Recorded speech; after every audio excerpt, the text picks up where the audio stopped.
We'll delve into the just-released book and movie, Vindicating Trump, with author, filmmaker Dinesh D'Souza on this episode of United Patriots Uprising with Gary Binford. I'm your host, Gary Binford. Thanks for joining us. This podcast is available at radioinfluence.com or wherever you get your favorite podcast. You can find the video version at YouTube, Rumble, Conservative Television of America, the God Family and Country Television Network, and the Rose Unplugged Media Network. Wherever you go, please subscribe, click the notification button, and leave us a rating and a review. You know, the first few years of this show, it was audio only, and there's an audio archive that you can find at radioinfluence.com, the United Patriots Uprising with Gary Binford podcast archive that has more than 180 high-profile guests who have been on the show, some many times. It includes Ben Carson, Naomi Wolf, Lieutenant General Michael Flynn, Kevin Sorbo, Diamond and Silk, Carrie Lake, Peter Navarro, Monica Crowley, Alex Newman, Judge Janine Pirro, Carol Swain, Donna Fiducian, Don Newen, Rebecca Friedrichs, Herschel Walker, Pastor Jack Hibbs, Brandon Tatum, Michael Lindell, Michael Loftus, and Will Witt, among many who have been on the show, and what they had to say back then is just as valid now. So I ask that you go and look at the archive. We are a day away from election. If you're watching this when it comes out on Monday, tomorrow is go time, show time. Are we going to remain America as we know it with Donald Trump back where he belongs at the White House? Or are we going to be going down this socialist rabbit hole that usually ends in communism? Dinesh D'Souza has written a great book and the movie, because what it does is give an inside look at who Donald Trump really is and why it matters. And here's something about the book and the film. The book and the upcoming film are Unqualified Defenses and Vindication of Trump. They will rally and inspire Trump supporters and at the same time convince Americans who are ambivalent about Trump that he is the right wartime general for the perilous times we face in this country. So, are you ready to hear about it? Well, let's get into it. His prominent career reaches into the areas of writer, scholar, public intellectual, author, and filmmaker. You've seen and heard him all over national radio and television outlets. Very accomplished guest. And he hosts his own show, the Dinesh D'Souza podcast, on the Salem Podcast Network. I am honored to bring to the show the author of the just released book, Vindicating Trump, which is also out as a movie, Mr. Dinesh D'Souza. How are you, Dinesh?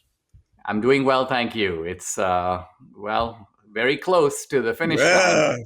Right, and it's, as I say, go time, show time. And we'll start right here. You say the book and the film is an unqualified defense and vindication of Trump.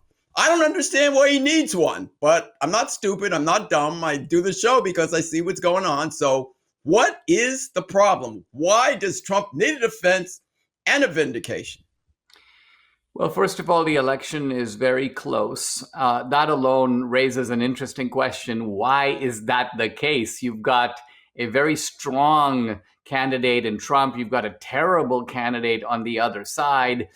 Even so, the outcome of this election is not known in advance. We're all going to be watching with bated breath as the results come in.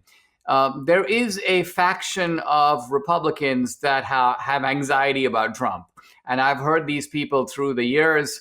They will say things like, well, I don't really like the guy, but I like his policies. Or I don't approve of his character, but he did a good job the last time around. Or he needs to learn to shut his mouth. Or in other words, these are people who, it's almost like they want a new and different Trump. They want to remake Trump in some way in their own image. And my message to those people is, well, you don't need to do that. We don't need to remake Trump. We need to remake our understanding of Trump for this particular time and the crisis in which the country finds itself. He is not only the best guy, he may be the only guy. I hear you. Hey, look, we need a warrior, and it's funny. You want to make him in your image. Your image has been weak, soft. We back down. We always back down to the left. We've allowed them to take God out of the workplace, school, and government. We've allowed them to bring socialism in. When you look at what they've done with abortion, what they've done with marriage, what they've done with the borders. I think that's true. The Republican Party, by and large, has been the party of the nice guy, the namby-pambies, the kind of go along and get along, live and let live, the turn the other cheek. And so I think that the passivity of the right has encouraged the aggression of the left. In other words, they get the chutzpah to trample on our constitutional rights precisely because we are so docile. And I agree that Trump is different from that. He represents he's sort of an 800-pound gorilla who can take on the 800-pound gorilla on the other side. This is actually why the left is so terrified of him. They know that he is he is in a way a David that can take on their Goliath. Well, that's part of our problem. Part of our problem is not understanding this man on either side of the aisle. And he's not very complex to understand. Yet you say although he's the most widely known charismatic figure in our politics, probably since Abraham Lincoln, he draws such intensely opposite responses from people. I see this. Trump derangement syndrome is real. What is it about this guy that just either you love him or you hate him? There seems to be no middle ground. I agree with that. I mean, it's normal in our politics to have a candidate that has fans and that has critics, but you don't have to go back to Lincoln to find a candidate that produced such intensely opposed reactions. And not only that, but in Lincoln's case, the division was not over Lincoln the man. It was over the issue. It was about slavery, the extension of slavery. With Trump, it is over the man. And the people who are against him, they say he's a threat to democracy, he's a threat to the Constitution, he's a threat to the country. I think what they mean is that he is a threat to them. He is a threat to Obama's great project of remaking America. There's an effort underway, and it's been going on, starting with Obama, but continuing with Biden and Harris, to really pull the country away from its founding principles. This is really what they mean by progressivism. They mean progress away from the founding. And Trump stands in their way. So they are deranged because they can't believe that this guy is thwarting them at so many fronts when they expect the kind of milquetoast Republican opposition from a Romney, from a McCain. They feel that they can easily steamroll those guys, but they can't steamroll Trump. Got that right. Please address, since they're calling him a tyrant, or want to call him Hitler, or say he's a threat to democracy. I don't get it. I mean, I do get it, but I don't get it because, hello, he's already served as president. All the Democrats who were in my life when he was president, they're all gone now. They've all run for the hills for some reason. They darn well knew they were better off. The 401ks went up, the country was safer, life was better under Trump. So how do they pull this off? And I guess the media is complicit, Dinesh, by saying he's a tyrant, he's Hitler, he's a threat to democracy, when we already had 4 years of him. They say, oh, he won't step down. He already stepped down once. What are they talking about, and how do they get away with this? The reason they get away with it is that their accusation against Trump does tap into a quality that is there in Trump. In other words, Trump has a kind of larger than life dimension. He also has a certain type of unique power. When I was interviewing Trump for the film, this is the film Vindicating Trump that goes alongside the book, I asked him this question. I said, they keep saying you called for an insurrection on January 6th, and you didn't. But guess what? I said, if you had called for one, there would have been one, and a real one. And there would be one probably if you called for one now. The point I was making is that there's no other figure on the landscape who has that kind of power. Can you imagine if Marco Rubio called for an insurrection? Nobody would show up. So Trump has that power. And my question to him was, do you recognize that, and what do you intend to do with it? So the point I'm getting at is that the left is, they're very cunning in choosing the allegation of being a dictator, because there is something especially tenacious and strong about Trump. He's not a dictator. He has that kind of power, but the point is he doesn't want to use it in a dictatorial way. And as you say, he never did. He never did. Look, and they know better, because see, I used to be a sports writer here in New York, where I live, for the New York Daily News and Newsday. And back in the 80s, when Trump was the owner of the New Jersey Generals of the United States Football League, I interviewed him twice. One time after he had Herschel Walker run on his team. And then I was in the music business, and everybody knew the Donald. All around New York, everybody loved the Donald, both sides of the aisle. Then he comes down, that escalator, and all of a sudden now, and I know this has to be, to him, what happened? I thought these people loved America. I thought he really thought both sides would band together to help America first. And, Well, let me. When you talk to him, how does he? Yeah. Let me interpret that scene that you just mentioned. The Trump coming down the escalator in 2015, announcing that he's running for president. So this is how I see it. At the top of the escalator, I put all the cool people of America. Oprah Winfrey's up there, and Ellen DeGeneres, and all the Hollywood people. And as you say, they lionize Trump. They want to be seen with Trump, photographed with Trump. But then Trump does something very significant. He steps on the escalator, he descends, he goes down. Well, where does he go down to? Now, in my mind, at the bottom of the escalator, I will place the forgotten people of America, the ordinary guy, the guy who's ignored by both parties, his job has been traded away. And this guy who's not doing that well, he hasn't seen the American dream really, and he's not sure if his kids will have a better life than he had. And he looks up the escalator and he goes, whoa, that guy Trump is not one of us. He's not like me, but he's taking up my cause. And so this makes the ordinary American very attached to Trump, very devoted to him. But meanwhile, from the point of view of the cultural elite at the top of the escalator, they see Trump as having left their camp, sold out their team, joined with the pitchfork people and taken up their cause against them. So right here, you see in a single snapshot, I think a little bit, why the same people who once adored Trump have now turned against him. That is a great analogy. But Dinesh, every time I hear the Democrats speak, especially there's so-called, the black people they throw in front of the camera. Oh, but we're for the little people. We're for the little guy. We're for the poor and disenfranchised. We want to take care of the least of these. Never mind, the least of these are unborn babies in the womb, not black people. But, we and they've done nothing. How do they pull that off? Well, I think the mask is falling off. In fact, I would say that the mask is falling off on both sides. And here's what I mean. The left has created this Halloween mask for Trump. He's an ogre. He's a scary guy. He's a would-be autocrat. And as people begin to see the real Trump break through that mask, they go, whoa, no, this guy's actually really funny.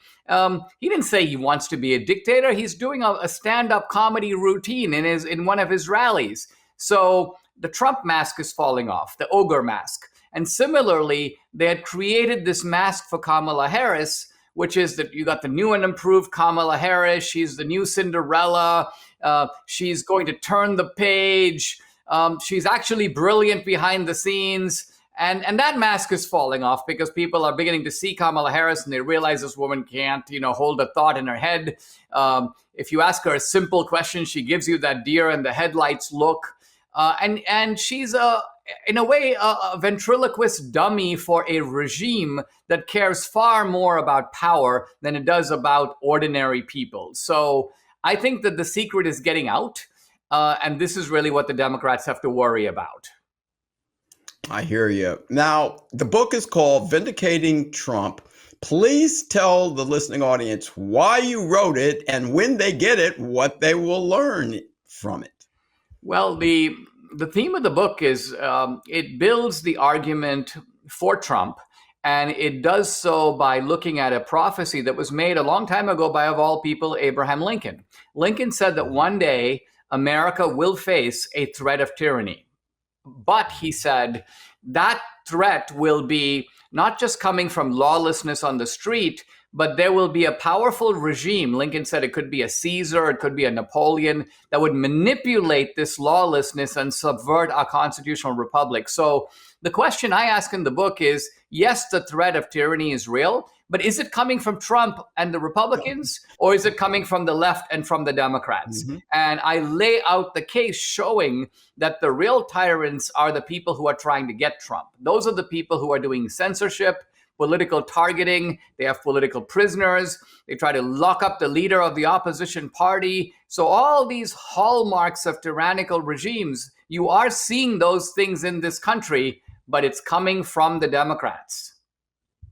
Yeah. Do you have a chapter in there that is one of your favorite chapters from the standpoint that, you know, when people read it, they're going to go, whoa, ho, ho. I'll just touch upon that. There is a chapter in the book and a section in the film. It's called The Ballot Makers. And it is about a serious vulnerability in our election system. This goes beyond the film 2000 Mules that I did a couple of years ago, because what it talks about is the fact that even if you have paper ballots, those paper ballots can be duplicated. You and I can make ballots. It seems kind of crazy, right? Because we think we get ballots from the state. I live in the state of Texas. Okay, I got to ask the state to send me a ballot. But guess what?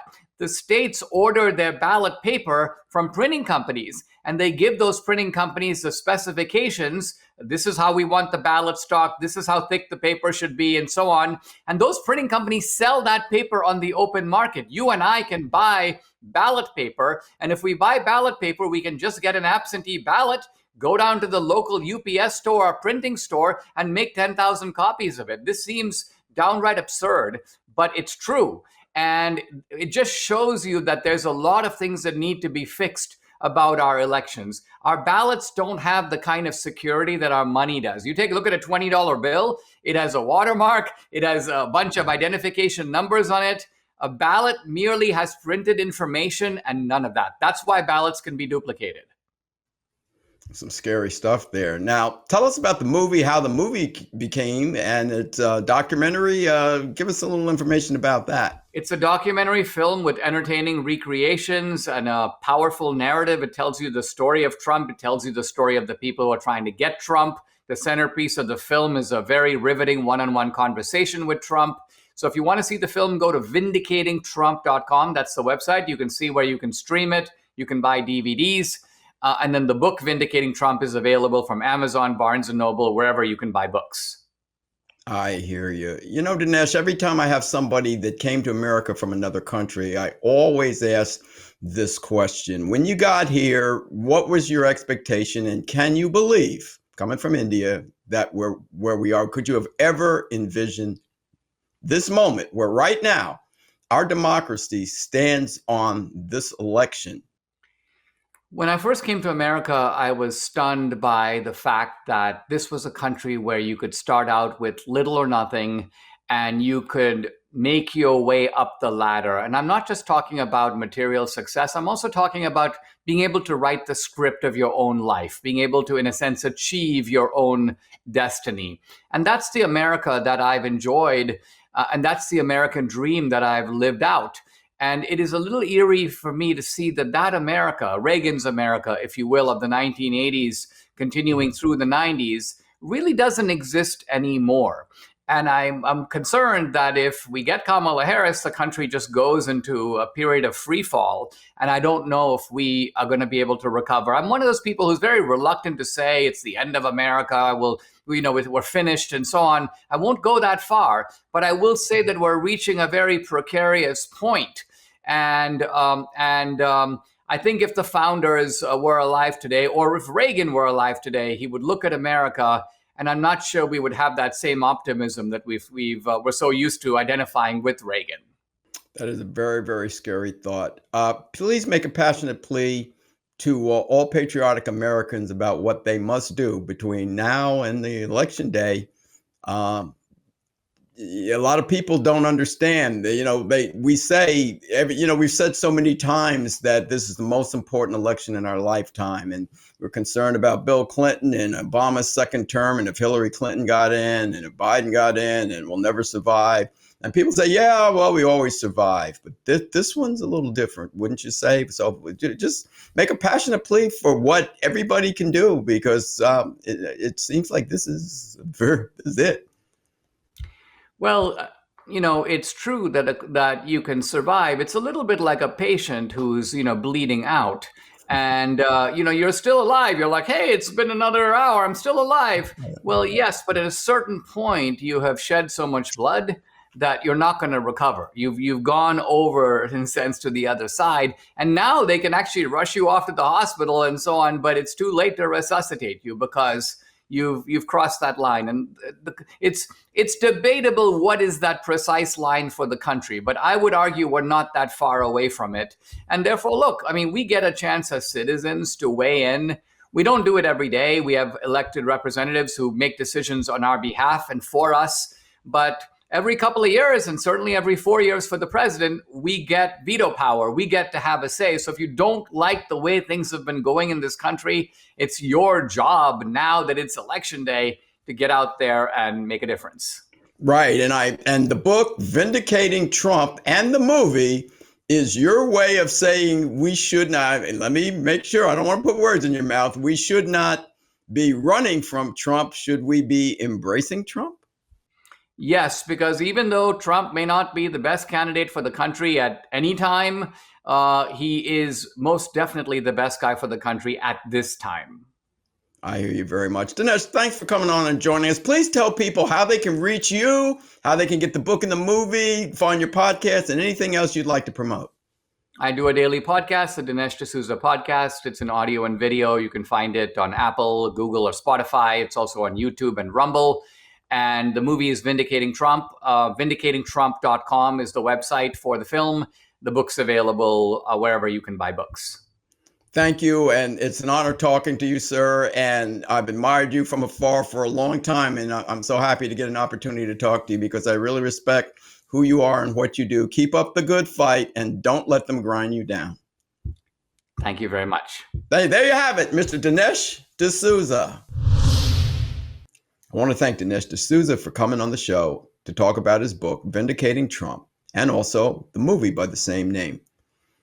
It's election time, everybody. If you're watching this show on Monday, the day before the election, please make sure you go out to vote tomorrow and take somebody with you. This is a key election because you're either voting to retain the God, family, country, patriotic America that it was intended to be by the United States Constitution, or you will be voting for a changed America that I'm telling you, you won't even recognize, nor would you want to live here. And you're also seeing the vestiges of it. All you need to do is look at the open border to understand what the main problem is. And it will only get worse if Donald Trump is not back in the White House. What I found interesting about the book was that Dinesh was honest to the point that Donald Trump could be a tyrant. But he wasn't a tyrant the first time he was in the White House, and he's not going to be a tyrant now because that's not what he's about. He's about restoring this nation to its constitutional roots. So thanks, Dinesh, for coming on, and thanks for being who you are and doing what you do. This podcast is available at radioinfluence.com or wherever you get your favorite podcasts. Hope you subscribe to it, leave a rating and a review, and be sure to tell your friends about the show. You can find the video version at YouTube, Rumble, Conservative Television of America, the God Family and Country Television Network, and the Rose Unplugged Media Network. Same thing. Subscribe, notification button, give us a rating and a review, and be sure to tell friends about the show. Well, that's it for now, everybody. Please make sure you vote. So until the next time, this is your host, Gary Binford, saying God bless you God bless your families, and God please bless America.